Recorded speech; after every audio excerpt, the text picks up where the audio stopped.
చిన్నోడు వచ్చాక మా అమ్మ చాలా బిజీ అయిపోయారు. అందుకే let's make something for her. నేను ఏదైనా చేస్తే నీకు ఇష్టపడి తినేది ఏంటది?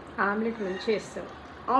ఆమ్లెట్ అయితే చాలా సింపుల్, కానీ కొందరు చేతులతో కొన్ని కుదురుతాయి అంటారు కదా. అలా నేను ఎంత సింపుల్ గా ఆమ్లెట్ చేసినా టేస్ట్ చాలా బాగా వస్తుంది. సీక్రెట్ మొత్తం మిక్సింగ్ లో ఉంటది. స్మెల్ అయితే అదృష్టం. మా అమ్మకి అయితే బాగా నచ్చింది. ఆయిల్ కొంచెం తగ్గించి ఆమ్లెట్ చేసుకుంటే చాలా ప్రోటీన్ అంటే గుర్తొచ్చింది. చిన్నోడు వచ్చి 3 months అయిపోయింది. నా హెయిర్ ఫాల్ స్టార్ట్ అవుతుందేమో అని నాకు భయం వేస్తుంది. మమ్మీకి చెప్తే మా మమ్మీ ఏదో హ్యాక్ ట్రై చేస్తున్నారు రోజ్మెరీ లీవ్స్ తోటి. మా అమ్మ ట్రై చేశారు కానీ స్మెల్ ఏదో రకంగా వచ్చింది. అసలు నాకు నచ్చలేదు. ఇంకా అది స్టోర్ చేసి పెట్టుకుంటే అది కలర్ కూడా చేంజ్ అవుతూ ఉంటుంది. నేనైతే నా హెయిర్ కోసం ఎప్పుడు బెస్ట్ ప్రొడక్ట్స్ యూస్ చేస్తాను. ఇది ఆల్స్గుడ్నెస్ రోజ్మెరీ వాటర్ స్ప్రే. ఇంట్లో చేసిన దానికన్నా ఇది 1000% బాగా వర్క్ అవుతుంది. జస్ట్ వాటర్ లా ఉంటుంది. ఇలా డ్రై స్కాల్ప్ కి స్ప్రే చేసుకుని మసాజ్ చేసుకుంటే సరిపోతుంది. ఇంకా ఇది 100% నేచురల్ రోజ్మెరీ ఎక్స్ట్రాక్ట్. ఈజీగా అప్లై చేసుకోవచ్చు. హెయిర్ గ్రోత్ లో అయితే విజిబుల్ డిఫరెన్స్ ఉంటుంది. ఇది India's first clinically proven rosemary water, exclusively available on purple app. Scan this QR code to get this product. చెన్నైకి వచ్చి అండ్ బెంగళూరు వాళ్ళకి విత్ ఇన్ 2 to 3 hours లో డెలివరీ అవుతుంది.